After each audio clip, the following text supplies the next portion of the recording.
y entramos a considerar el capítulo 3. El tema de este capítulo 3 del Evangelio según San Mateo es Juan el Bautista, el precursor del Rey, que anuncia el reino y bautiza a Jesús el Rey. Leamos los primeros 2 versículos del capítulo 3. En aquellos días vino Juan el Bautista predicando en el desierto de Judea y diciendo, Arrepentíos porque el reino de los cielos se ha acercado. Ahora, repentinamente, Juan el Bautista aparece en las páginas de la Escritura. Si solo tuviéramos el Evangelio de Mateo, preguntaríamos de dónde vino y cuáles son sus antecedentes. Sin embargo, había sido predicho, porque Malaquías había dicho que el mensajero vendría antes del rey para hablar acerca de la venida del rey. Así lo leemos en Malaquías capítulo 3, versículo 1.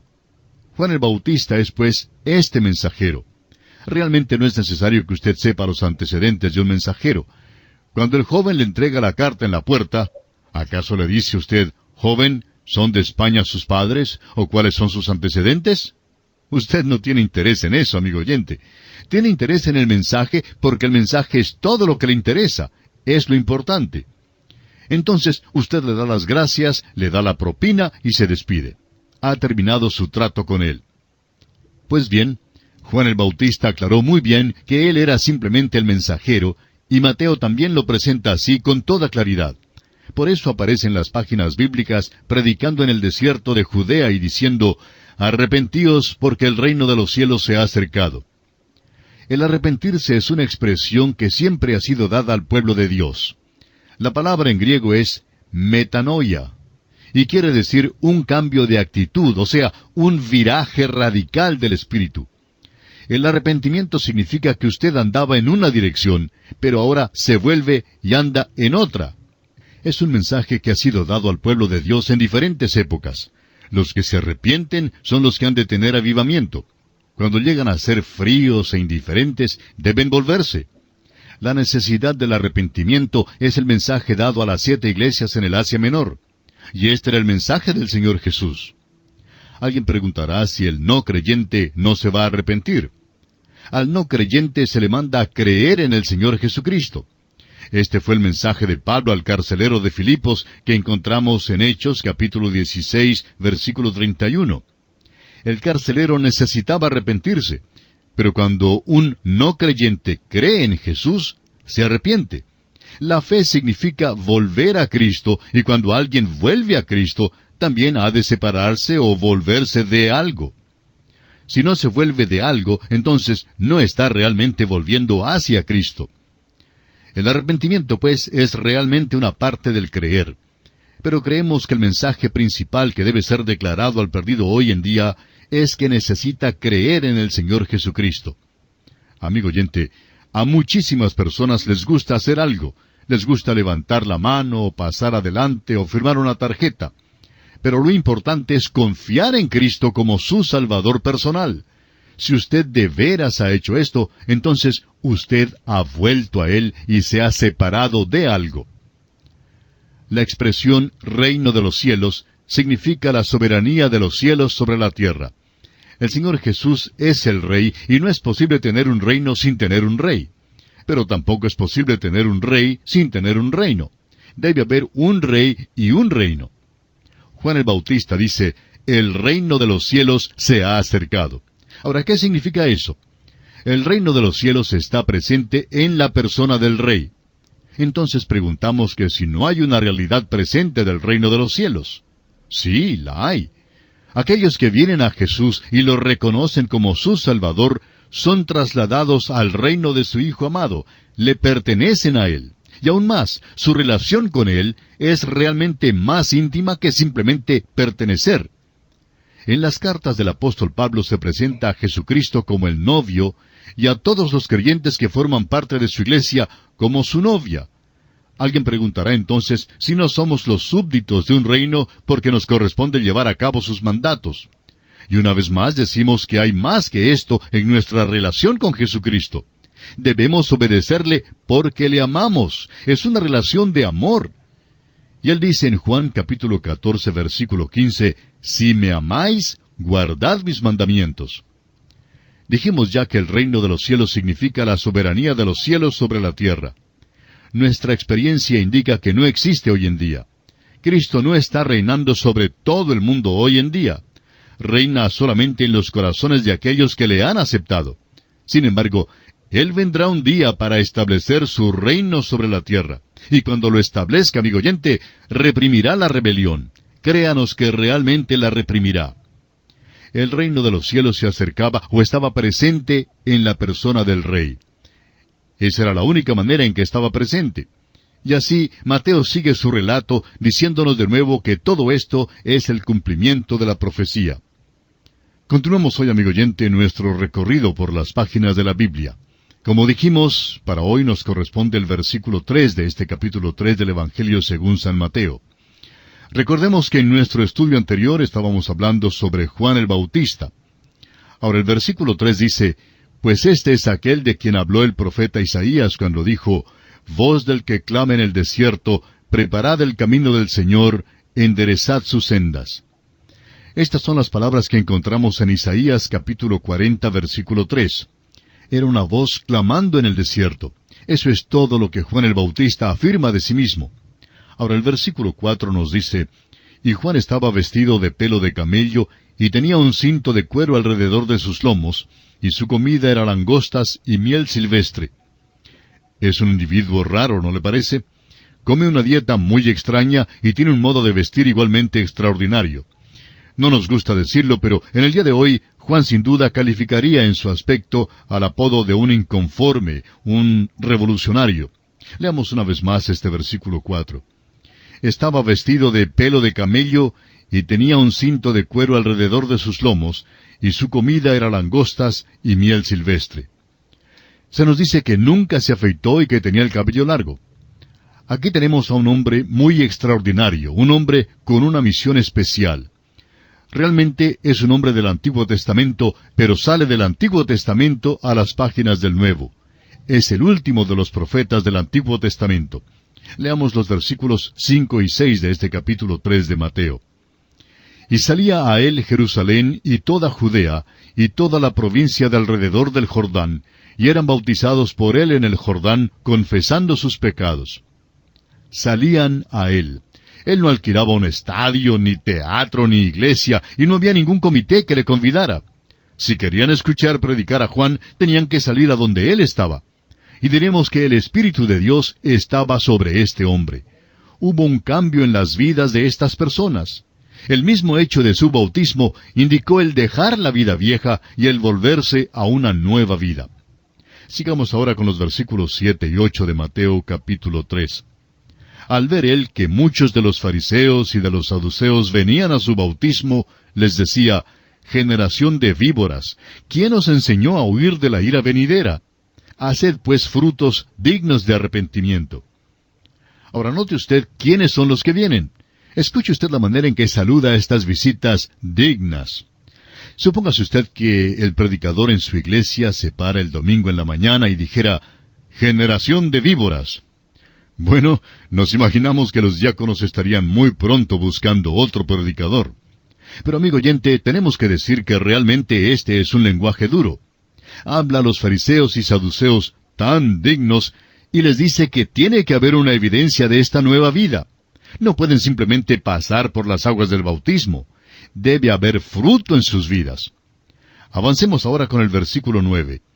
«Y no penséis decir dentro de vosotros mismos, a Abraham tenemos por padre, porque yo os digo que Dios puede levantar hijos a Abraham aún de estas piedras». Amigo oyente, aquí le está haciendo una declaración fuerte, dura. Es obvio por qué entonces no lo eligieron como el hombre más popular del año en Judea. Leamos ahora el versículo 10 que dice, «Y ya también el hacha está puesta a la raíz de los árboles. Por tanto, todo árbol que no da buen fruto es cortado y echado en el fuego». Se dice muchísimo en el Nuevo Testamento acerca de la importancia de llevar fruto. El llevar fruto es el resultado de tener el tipo de raíz que se necesita. Solamente un árbol frutal puede dar fruto. Se habla en este pasaje acerca del hacha que corta la raíz del árbol, y la razón es simplemente porque el árbol no da buen fruto. Un manzano dará manzanas, y un ciruelo dará ciruelas. Cuando un manzano da espinas, entonces no es un manzano y tiene que ser cortado. Y a propósito, la raíz y el fruto van juntos, y un árbol necesita tener el tipo de raíz que se precisa para dar fruto. Eso es exactamente lo que Juan el Bautista les dice aquí. Les dice que el mal árbol será cortado y echado en el fuego. Ahora el versículo 11 dice, Yo a la verdad os bautizo en agua para arrepentimiento, pero el que viene tras mí, cuyo calzado yo no soy digno de llevar, es más poderoso que yo. Él os bautizará en Espíritu Santo y fuego.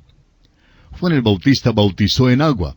Jesús bautizará en el Espíritu Santo y fuego. Jesús ha estado bautizando en el Espíritu Santo por más de 1900 años. Así pues, aquella "y" abarca un período de más de 1900 años. También bautizará en fuego en su segunda venida. El fuego habla de juicio. Ahora algunas personas dirán que esto se refiere al día de Pentecostés, cuando el Espíritu Santo vino y hubo fuego en la forma de lenguas que se asentaron sobre cada uno de ellos. Amigo oyente, léalo con cuidado. Dice en Hechos capítulo 2 versículo 3, y se les aparecieron lenguas repartidas como de fuego. Y en este mismo capítulo 2 de Hechos versículo 2 leemos, y de repente vino del cielo un estruendo como de un viento recio que soplaba. No dice que fue fuego ni viento, era el Espíritu Santo. Dios evidenció la presencia del Espíritu Santo allí por medio de algo que podía ser notado por los hombres por medio de la vía del ojo y por la del oído. Podía manifestar así lo que sucedía en el campo espiritual. La venida del Espíritu Santo no fue el cumplimiento de la promesa del bautismo de fuego. Esta se cumplirá en la segunda venida de nuestro Señor Jesucristo. Usted y yo vivimos en la edad del Espíritu Santo hoy en día. El Espíritu Santo viene sobre cada creyente en el Señor Jesucristo. No solo unos pocos, sino todo creyente en el Señor Jesucristo es identificado como parte del cuerpo de Cristo. El hecho de que cada creyente es parte del cuerpo de Cristo es una de las grandes verdades de la palabra de Dios. Juan continúa ahora en el versículo 12 diciendo, Su aventador está en su mano, y limpiará su era, y recogerá su trigo en el granero, y quemará la paja en fuego que nunca se apagará. Luego en los versículos 13 al 15 encontramos el bautismo de Jesús. Dice así, Entonces Jesús vino de Galilea a Juan, al Jordán, para ser bautizado por él. Mas Juan se le oponía diciendo, Yo necesito ser bautizado por ti, ¿y tú vienes a mí? Pero Jesús le respondió, Deja ahora, porque así conviene que cumplamos toda justicia. Entonces le dejó. Llegamos ahora a un incidente notable en la vida de nuestro Señor Jesucristo. Naturalmente preguntamos por qué Jesús fue bautizado, y vamos a dar algunas respuestas a esta pregunta. La razón principal se declara aquí mismo, porque así conviene que cumplamos toda justicia. Jesús se identifica completamente con el género humano pecaminoso. Fue contado con los pecadores, nos dice Isaías en el capítulo 53 de su profecía, versículo 12. Aquí tenemos a un rey que baja y se identifica con sus súbditos. Creemos pues que es claro que una de las razones para el bautismo del Señor Jesús era el identificarse con nosotros. Su bautismo también lo identificó con la muerte. Jesús no fue bautizado para darnos un ejemplo ni modelo. Cristo era santo, no necesitaba el arrepentimiento. Él es santo, inocente, sin mancha y apartado de los pecadores. Sin embargo, se identificó con la humanidad, con toda la raza del género humano, para que por la gracia de Dios gustase la muerte por todos. Jesús estaba refiriéndose a la muerte que habría de morir cuando dijo a Santiago y a Juan en el capítulo 20 de Mateo, versículo 22, ¿Podéis beber del vaso que yo he de beber y ser bautizados con el bautismo con que yo soy bautizado? Su muerte fue un bautismo, y entró en esa muerte por usted y por mí, amigo oyente. Su bautismo lo apartó para su oficio de sacerdote, porque el Espíritu Santo vino sobre él para este ministerio. Todo lo que hizo, lo hizo por el poder del Espíritu Santo. El apóstol Pablo en su segunda carta a los Corintios capítulo 5 versículo 21 nos dice, Al que no conoció pecado, por nosotros lo hizo pecado. Y no hay pecado en él, como lo dice el apóstol Juan en su primera carta capítulo 3 versículo 5. Pero nuestro pecado fue puesto sobre él. Y es de suma importancia que veamos esto. Ahora, así como Jesús por su bautismo se identificó con nosotros y con la muerte que nosotros merecíamos, y también se identificó con nuestro pecado, nosotros a la vez por nuestro bautismo nos identificamos con Cristo. Cuando el apóstol Pablo dice que somos salvos por nuestro bautismo, en su primera carta, capítulo 3, versículo 21, se refiere a nuestra identificación con Cristo. Somos bautizados en el Espíritu Santo a Cristo Jesús. Somos identificados con el Señor Jesucristo.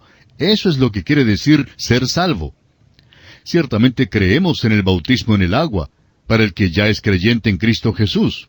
Así es como declaramos públicamente que hemos sido identificados con Cristo.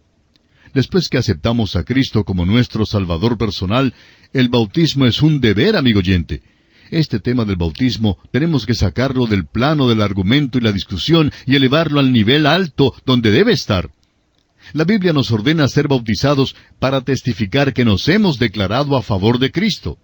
Somos identificados con Él. Ahora, los versículos 16 y 17, los versículos finales de este capítulo 3 de Mateo, dicen: Y Jesús, después que fue bautizado, subió luego del agua. Y he aquí los cielos le fueron abiertos, y vio al Espíritu de Dios que descendía como paloma, y venía sobre él. Y hubo una voz de los cielos que decía: Este es mi Hijo amado, en quien tengo complacencia. Tenemos aquí una manifestación de la Trinidad. El Señor Jesús sube del agua. El Espíritu de Dios desciende sobre él como paloma. El Padre habla desde el cielo. Jesús es el Hijo amado en quien el Padre tiene complacencia. Acaba de identificarse con su pueblo al ser bautizado. ¡Qué rey tenemos aquí! Y así concluye la consideración que estamos haciendo del capítulo 3 del Evangelio según San Mateo.